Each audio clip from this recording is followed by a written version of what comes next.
Este es un programa de filosofía por televisión. Ustedes se preguntaron por qué estamos aquí. Yo existo porque pienso. El hombre piensa. Es el lugar en el cual todos los saberes son pensados. Descartes es un héroe del pensamiento. Es difícil enfrentar las grandes cuestiones. Es un libro de Jean-Paul Sartre, Crítica de la razón dialéctica. Esta es la historia de la filosofía de Hegel. La filosofía es la totalidad de lo real, porque piensa. La totalidad de lo real.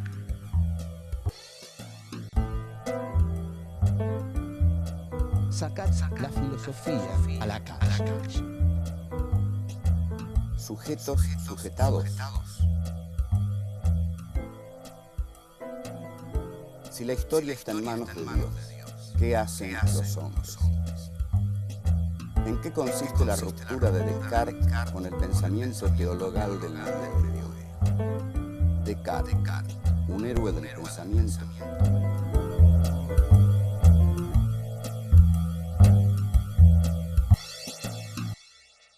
Habíamos dicho en el programa anterior que la filosofía tiene como surgimiento la condición finita del hombre, que en realidad si el hombre no fuera un ser finito, es decir, un ser finito es una frase un poco demasiado exquisita para decir que estira la pata, digamos, es más concreto, se muere, el hombre se muere, y es porque se muere que reflexiona, filosofa, hace todas las cosas que hace sobre este mundo. Si en lugar de hombres fuéramos dioses, no nos preocuparía las cosas que preocupan a la filosofía, porque los dioses no hacen filosofía, los dioses son dioses y bueno, o retosan en el Olimpo o le dictan las tablas de la ley a Moisés, bueno, o hacen cosas que ninguna de las cuales implica morirse, pero el hombre sí, el hombre es un ser finito y lo interesante de esto, para avanzar, porque esto ya lo dijimos, es ¿qué pasaría si fuéramos inmortales? ¿Qué pasaría si no nos muriéramos? Hay un cuento, excelente cuento, porque no todos los cuentos de Borges son buenos, pero este es bueno en serio, que es El Inmortal. El Inmortal trata justamente la historia de alguien que no va a morir jamás. Y se encuentra con Homero una vez, Homero que es inmortal.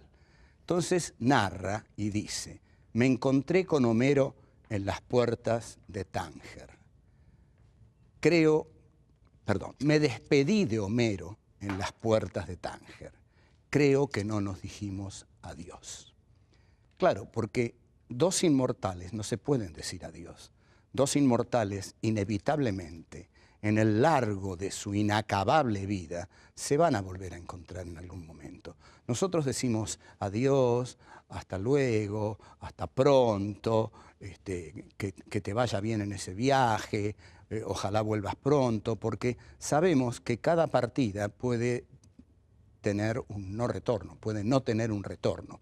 Dos inmortales que se separan saben que en algún momento de sus vidas se van a volver a encontrar. O sea, ¿qué sacamos de esto? Que el hombre es un ser patético porque vive una situación patética, la de saber su finitud, pero a la vez es un ser precioso, porque cada uno de los instantes de su vida vale infinitamente.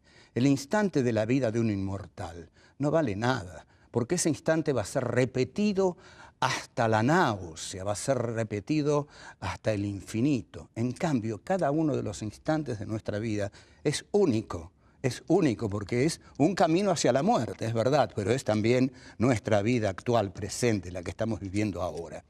Entonces, eso es lo que nos hace preciosos. Cada momento de nuestra vida es precioso. Entonces, eso es, digamos, lo que Borges básicamente plantea en ese cuento, El Inmortal, y lo plantea muy bien, y por supuesto con muy buena prosa, porque Borges escribía muy bien. Ahora, el pensamiento filosófico es deseable que sea autónomo, y no solo el pensamiento filosófico, el suyo también, el mío también. En general, es conveniente, es recomendable que nuestro pensamiento sea autónomo, es decir, que sea nuestro, que no seamos pensados por el sistema, por darle este nombre así general a la cosa. Digamos, hay un enorme sistema que nos piensa, que piensa todo por nosotros, entonces nos ahorra la terrible tarea de pensar. A esto Heidegger lo llama vivir en estado de interpretado. Casi toda la gente de este mundo vive en estado de interpretado. Miren, les voy a dar un ejemplo de estado de interpretado. La ideología taxi, espero que los taxis, yo tomo muchos taxis, espero que no se enojen conmigo, pero generalmente uno sube al taxi y el taxista argentino tiene una costumbre muy peculiar, que es que uno sube y él le empieza a hablar. Esto es muy argentino, pero le empieza a hablar de lo que escucha por la radio. Entonces, apenas dice dos palabras, uno ya sabe qué radio escucha. Entonces uno puede decirle, mire, no siga hablando porque yo sé que usted me va a decir esto y esto. Ah, dice el taxista, ¿cómo lo sabía? Y lo sé porque eso es lo que dicen en la radio que usted escucha. Entonces usted no está diciendo sus ideas, está diciendo las ideas de la radio que escucha. Usted no está hablando, está siendo hablado. Usted no está pensando, está siendo pensado. Usted vive en estado de interpretado. Sus ideas no son suyas. Lo que usted dice no le pertenece. Entonces, esta cuestión de vivir en estado de interpretado, Heidegger la va a llamar la existencia inauténtica. La existencia inauténtica es, ante todo, aquella que es incapaz de reflexionar de cara a la finitud del hombre. La existencia inauténtica es aquella que vive en exterioridad. Vamos a dar 3 elementos de la existencia inauténtica. La avidez de novedades. Por ejemplo, la gente vive devorada por la avidez de novedades. Es decir, salta de una cosa a la otra. ¿Qué hay de nuevo en literatura? Tal cosa. ¿Qué hay de nuevo en moda? Tal otra. Por eso, digamos, la moda, que es un ejemplo total de la avidez de novedades, cambia constantemente, justamente para posibilitar y facilitar y promover el consumo. La avidez de novedades. Después está también lo que hay que leer, lo que hay que ver, etc. Todo esto tiene que ver con la existencia inauténtica. Es decir, son sujetos sujetados por el poder.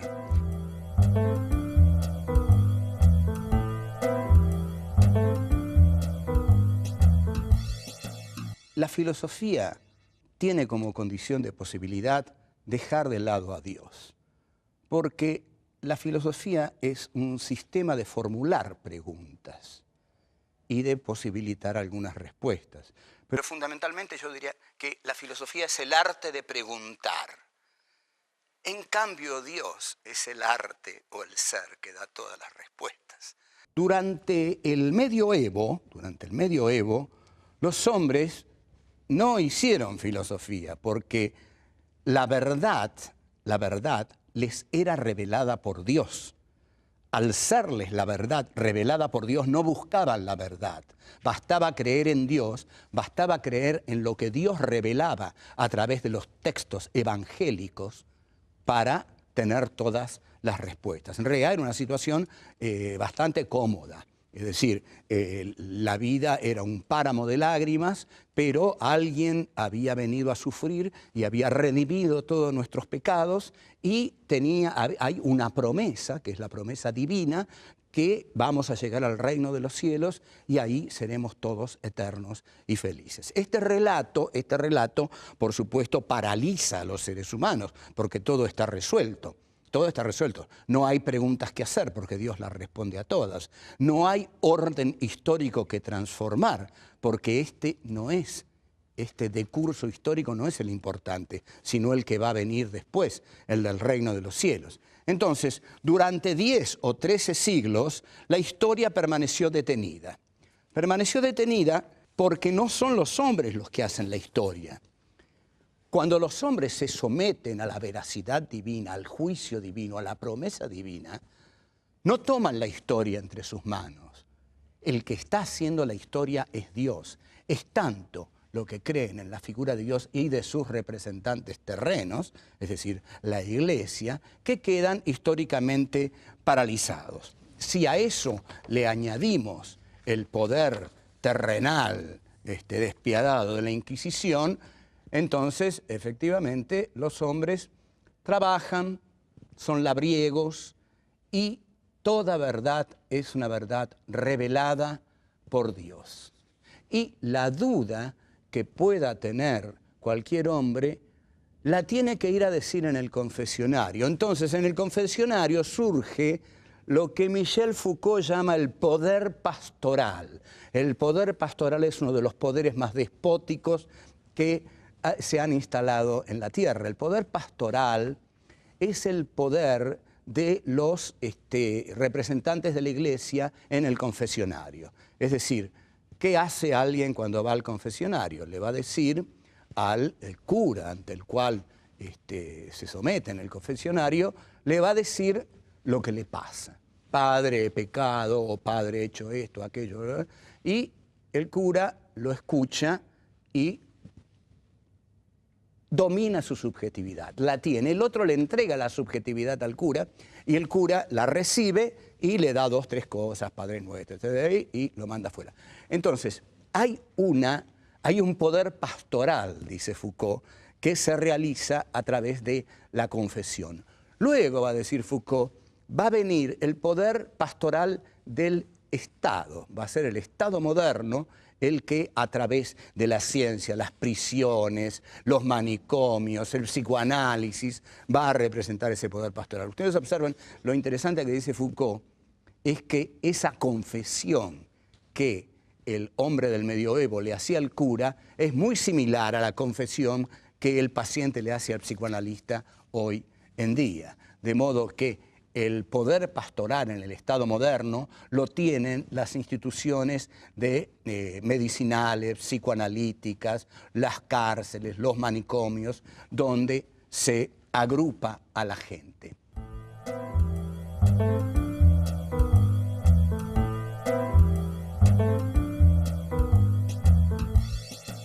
Colón, al descubrir América,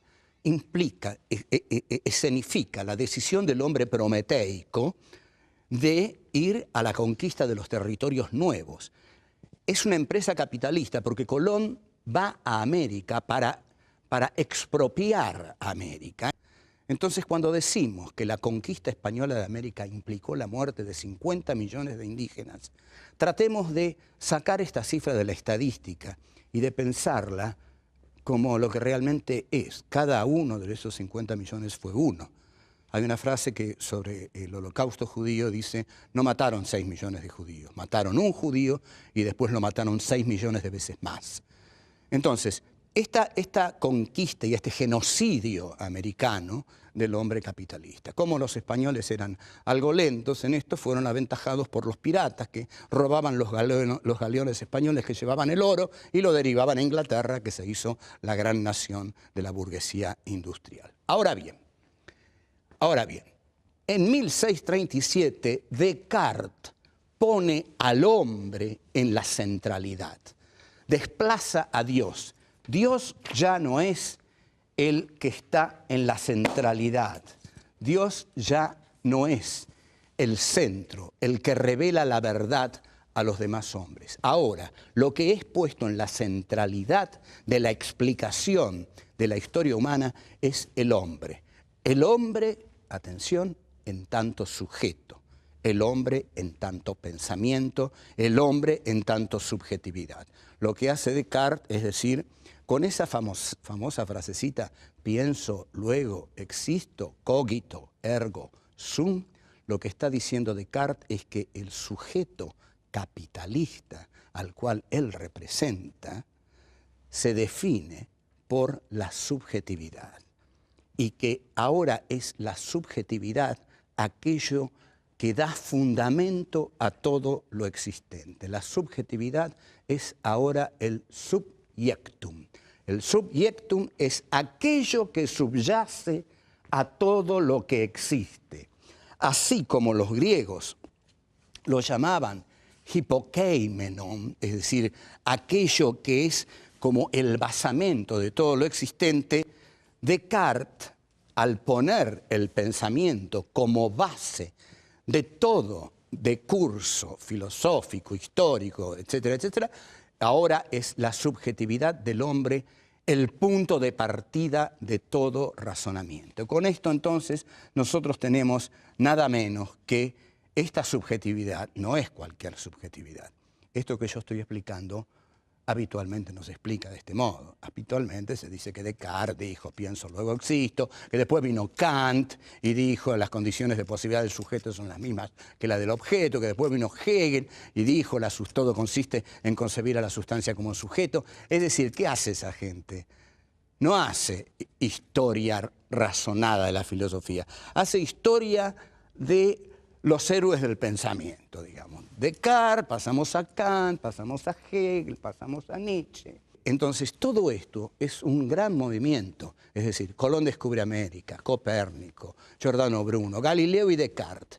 Y Descartes viene a decir, ya que hemos desafiado tanto en el campo astronómico a el poder de la Iglesia, digamos la verdad, el hombre se está adueñando de la historia. Cuando Descartes, es decir, y el Renacimiento, surgen, es que el hombre se está adueñando de la historia. Les voy a dar un ejemplo muy contundente. Durante 13 siglos en la Edad Media no pasó nada o pasó poco. El discurso del método es de 1637 y en 1789 ocurre la gran revolución burguesa, que es la Revolución Francesa. De 1637 a 1789 hay muy poco tiempo. Cuando Descartes escribe el discurso del método, le está cortando la cabeza a Luis XVI, porque ahí es el hombre de la burguesía el que se pone en la centralidad y es el hombre de la burguesía capitalista el que comienza a hacer la historia.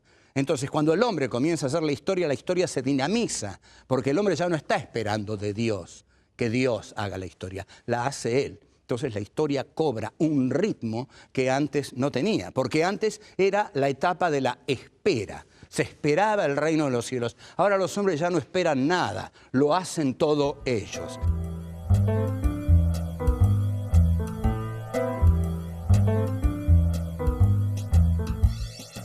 Hegel decía que Descartes era un héroe del pensamiento, y efectivamente lo es. Es un héroe del pensamiento del capitalismo burgués. Con Descartes surge la subjetividad capitalista. A algunos quizás les llame la atención que yo una a Descartes con el surgimiento de la subjetividad capitalista, pero es que la filosofía es así. La filosofía ocurre en medio de la historia, en medio de las relaciones de producción y en medio de las relaciones sociales de producción. Descartes es un señor burgués que decide que la subjetividad de su clase social, la burguesía, es el elemento fundante de toda la realidad. Entonces, Hegel, que también era un filósofo de la burguesía, lo llama héroe del pensamiento porque se ha atrevido a dudar de todo y sobre todo se ha atrevido a dejar a Dios como principio supremo.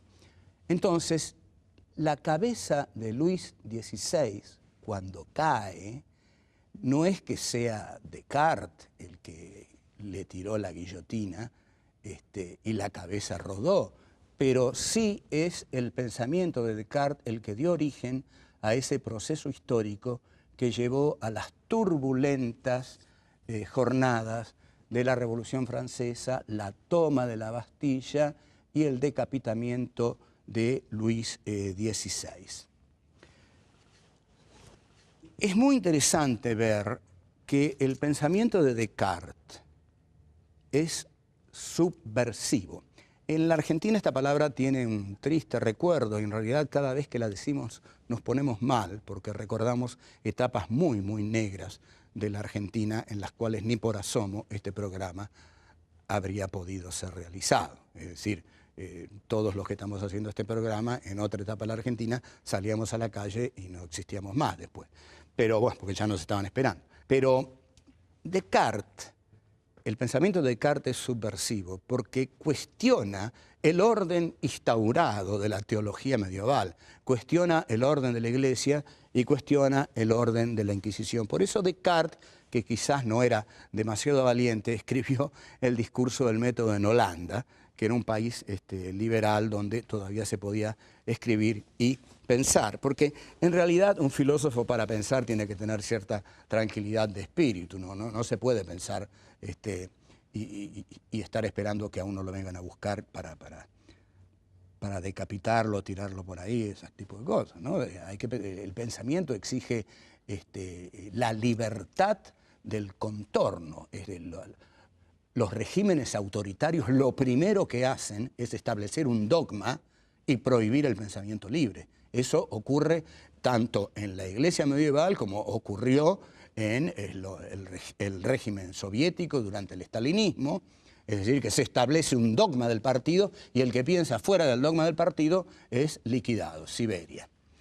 Bueno, entonces, el pensamiento de Descartes es subversivo porque lo subversivo es lo que subvierte. Es decir, lo que subvierte es que cambia, lleva a que una cosa se transforma en otra.